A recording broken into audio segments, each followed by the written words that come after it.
G'day guys, it's Saturday afternoon about 2:30.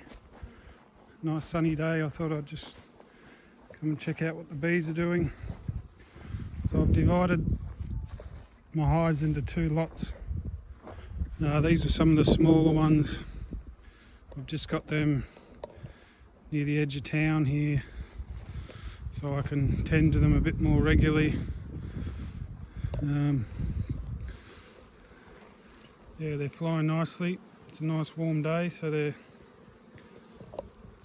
out working a bit.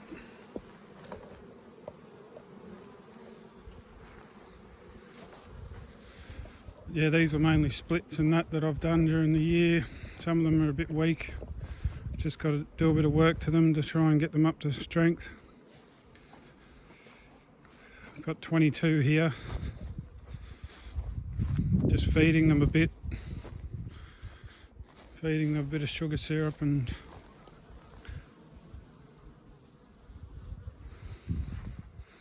some pollen patties. Yeah, I just got them sitting here right in the full sun for this time of year. It's a little bit windy here, but I like the full sun on them. When you get a nice afternoon, it gives them a chance to sort of dry the hive out so they don't get too moist and that in there.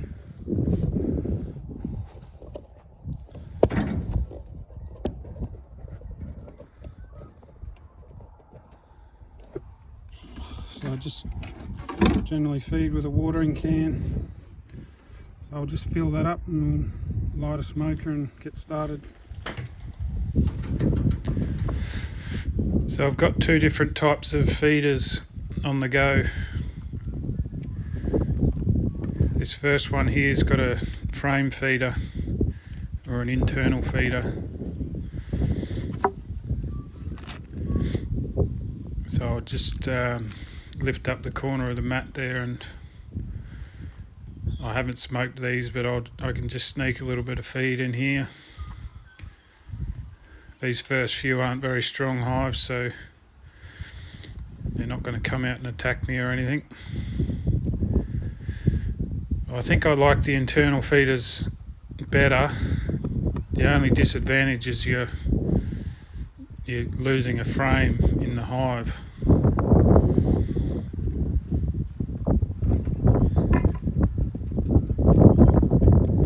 But the bees tend to use them very well. And there's a couple of downsides to the top feeders, I find.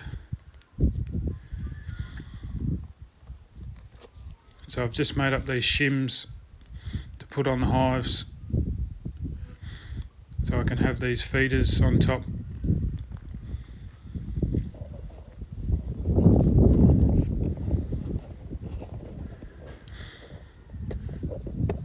You've probably all seen these before, but there's just a hole in that mat and the bees can come up into the feeder and take what they need. You can see a bee in there crawling around.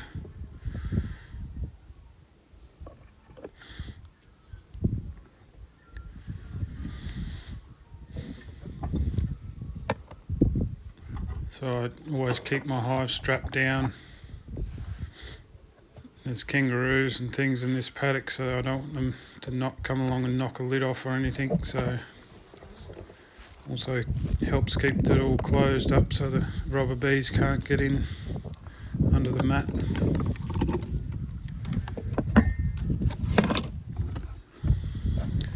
I accidentally left the lid off this one last time, but it won't matter.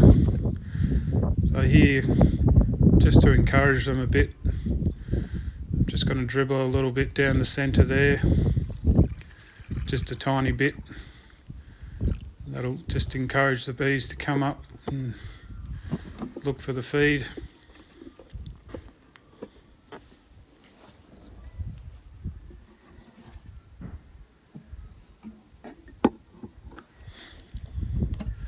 So there's not much of a nectar flow on here, so I'm trying to keep these hives raising brood.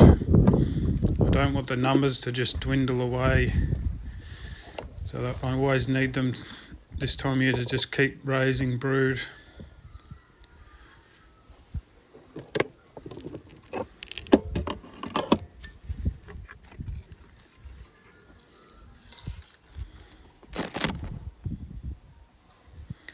So here I've got one of these plastic films on this one, so it gives you a chance to just have a bit of a look at what's going on in there.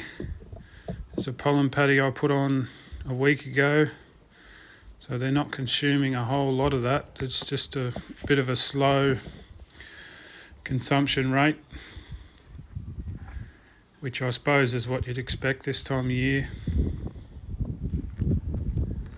I can just peel the corner back there and giving them about a litre or a litre and a half of light syrup just to keep them stimulated, keep them breeding.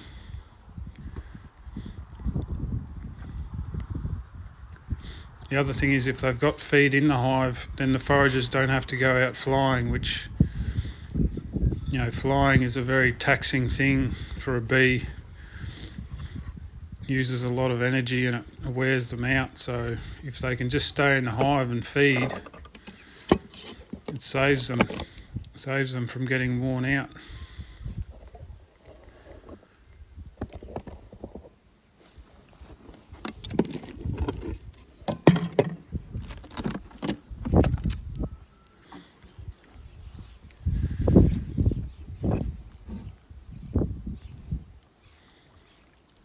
Just another top feeder there that's sort of convenient. You could come along and feed, you know, in the dark if you needed to, just with a headlamp on, and top up the top feeders like that if you're doing it after work or something. So the top feeders are handy in a way, but one thing I don't like about them is ants tend to get into them, because you don't have that trouble with the internal feeder. Sometimes you come across one of these top feeders and there's hundreds of ants in there. They've made a mess of it.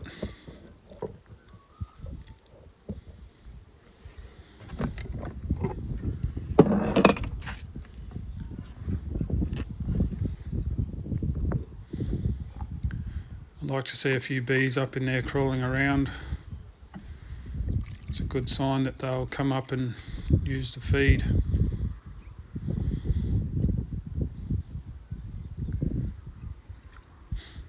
So I'm just giving them a little bit of feed at a time and doing it at regular intervals. If you just give them a whole heap of feed, they just sort of tend to store it, or if they don't use it quickly, it can start to go mouldy, or the ants get into it. So just a little bit at a time sort of thing. So this is a problem hive here. It originally had a drone laying queen, and I successfully requeened it, and then I added some bees from another hive and they killed the queen, the new queen. So last I was in here there was a virgin queen running around, but you can see the numbers are pathetic. So I may just end up just shaking this one out on the ground. You can see how they're fluttering their wings, doing that little wing flutter thing, which isn't a good sign. Sort of a sign that they're hopeless and sort of stressed, and yeah, not a good sign. I couldn't spot the little queen in here today, but last time I was in here, yeah, I spotted a virgin. They made some emergency cells, and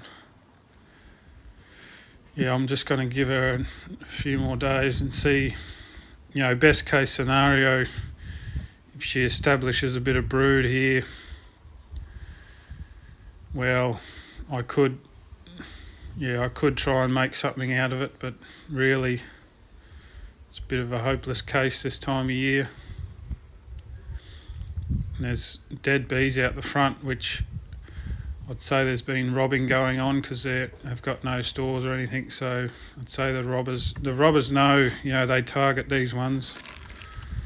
They target these ones that are hopeless, and they just rob all the honey out of them, and that's the end of them. I'll just give them a splash of feed just to keep them going till I get back to them.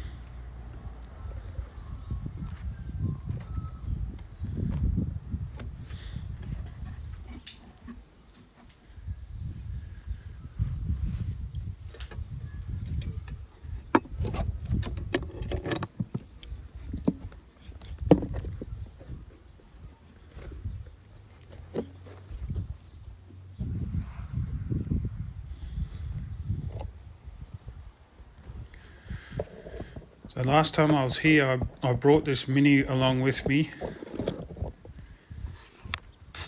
because I thought I'd need a queen, which I did. So I took the queen out of this, and she was a really nice little Italian queen that I've used. I'll show you that in a minute. But I just wanted to see if these made themselves a queen cell.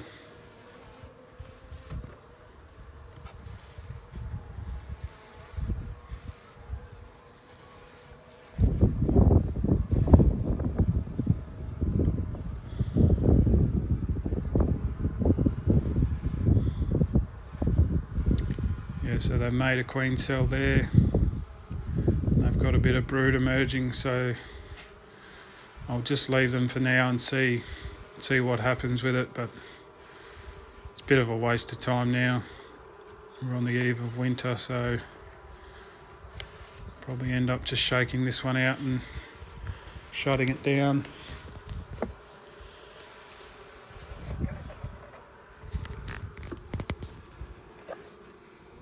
But I'll show you, yeah, what I did with this queen last time I was here in a minute.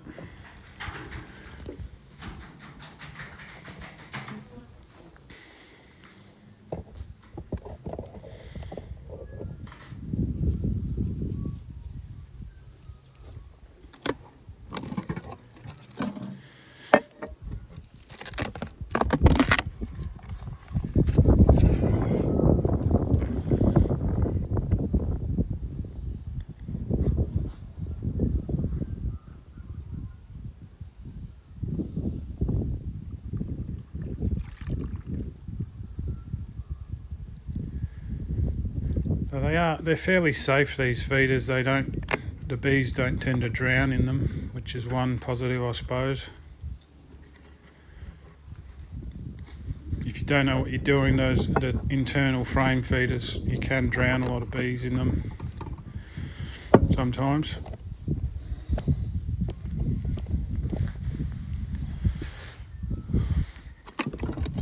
But if you're in Australia, let me know if you're feeding your bees at this time of year. I sort of regret not starting a bit earlier, actually. Here's another internal one.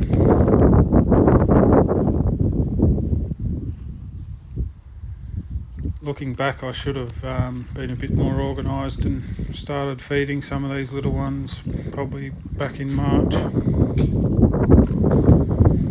But for now, this is the fourth round. Another bit of a weak one there. Not sure if they're taking their feed properly, but there's a 25-degree day coming up, so I'll go through this one and see that they're raising brood and everything okay. Yeah, I should have started feeding a bit earlier and trying to get these ones going a bit. So here I've got a couple of polystyrene hives.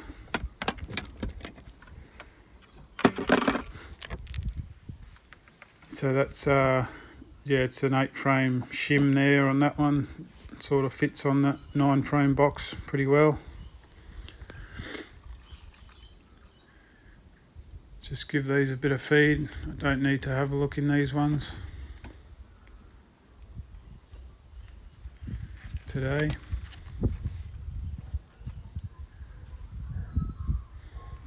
Sort of looks a bit awkward there, but it works.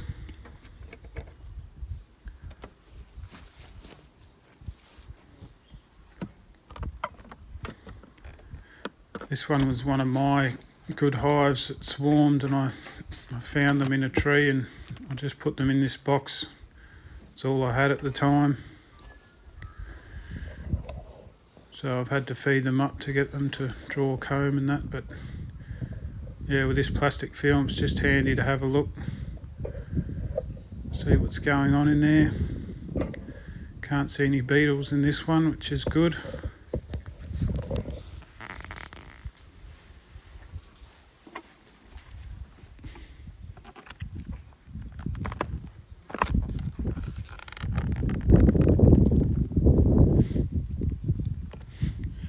Just sneak a bit of feed in the back corner there pretty easily.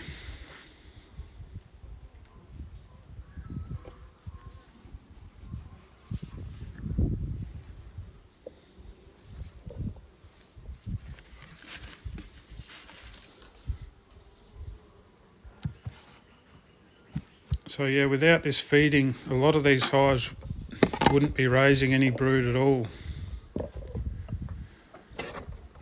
The conditions went right off there for a while, and like the Italian type bees, well, they just sort of ran out of resources, so they had nothing to raise brood, and then the darker bees or the feral bees, they just shut down brood raising in those conditions, which it's understandable, but it's a recipe for disaster going into winter with a small cluster, a small population.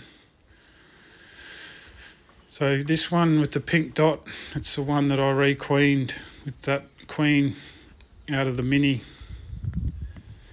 They weren't taking feed. What it is a swarm that I caught not that long ago. So I've been feeding them up, trying to get them up to strength, and they just broke out with a bit of chalk brood, which is pretty typical of the swarms that I catch around here.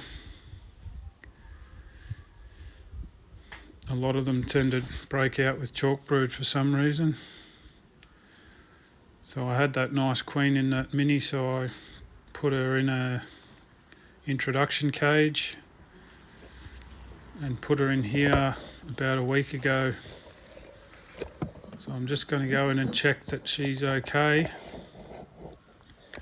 All I need to do is see eggs and I'll know that she's been accepted. I didn't actually see her on this inspection. I was just looking for eggs. Because if they rejected her, I could go home and get another one. But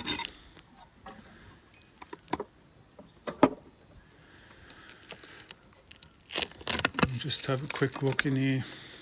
So yeah, these are feral type bees, so I'm just going to work away slowly and try not to set them off.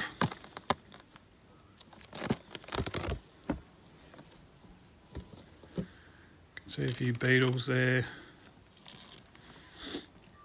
It's a good chance to squash them under that plastic film.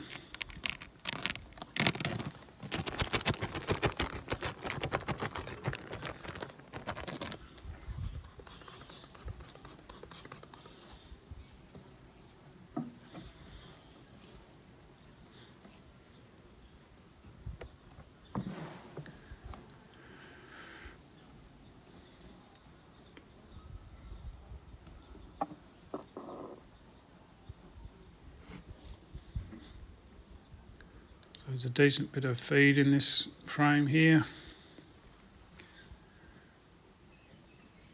Yeah, I've just stopped feeding these for the moment.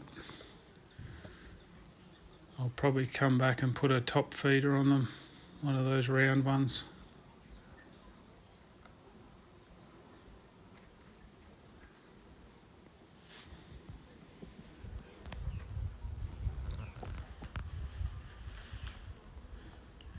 So there's the cage. I had it right in the middle there, right in the middle of the hive. And I just had the queen in there, no attendants. So I put her in straight after I killed the old queen.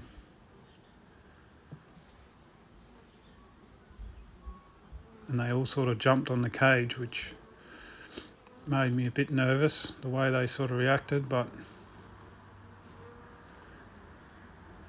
I won't be able to show you, but there are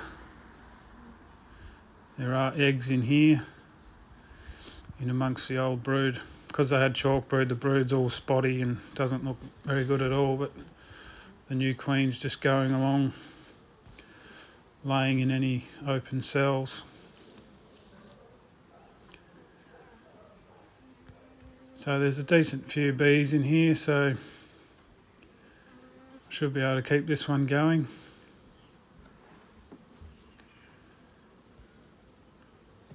Anyway, that's all I did today, guys. Just a bit of feeding like that and trying to remedy a few problem hives. That's what this time of year is all about. So